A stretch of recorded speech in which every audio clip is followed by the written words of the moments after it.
12 jours pour célébrer le don de la foi et affirmer comment l'église anglicane de Jérusalem peut être un lieu de réconciliation. C'est avec ces paroles que l'Ambers Palace a voulu annoncer la visite de l'archevêque anglican de Canterbury, son Excellence Justin Portal-Welby, en Terre Sainte.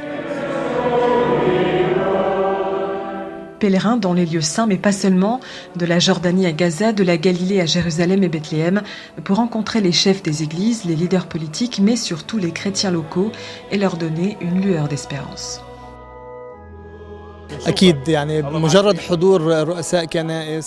La présence des chefs des églises et de l'archevêque Justin Welby est importante pour renforcer, préserver et encourager la présence chrétienne, pas seulement anglicane en Terre Sainte.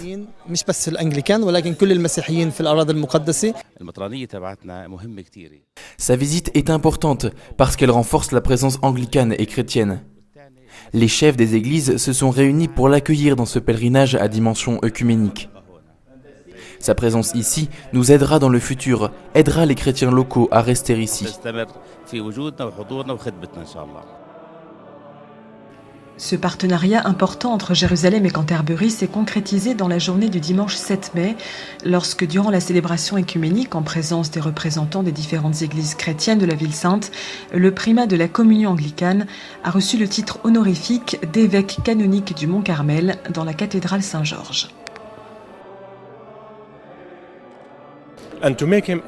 En décernant aujourd'hui ce titre honorifique, nous avons voulu renforcer symboliquement notre union avec la communion anglicane. Puisse sa présence ici faire en sorte que cette communauté, cette cathédrale dans la ville mère de notre foi, Jérusalem, puisse rester encore plus unie à celle de Canterbury, siège de la communion anglicane pour le monde entier.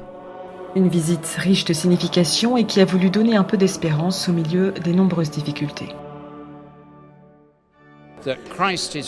Le Christ est ressuscité, il est vraiment ressuscité. Alléluia. Je l'ai entendu partout autour de moi, même au milieu des difficultés, des tribulations et des ténèbres. Quand nous étions à Gaza, il disait « Le Christ est ressuscité ». Ailleurs aussi, il disait « Le Christ est ressuscité ».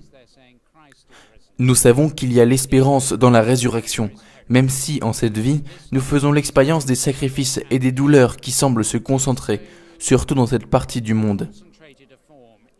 Quand nous regardons autour de nous la complexité de la situation ici, on se demande ce que peut être la solution. D'où l'espérance peut-elle venir? Et la réponse est toujours la même, le Christ est ressuscité. And the answer is always the same, Christ is risen.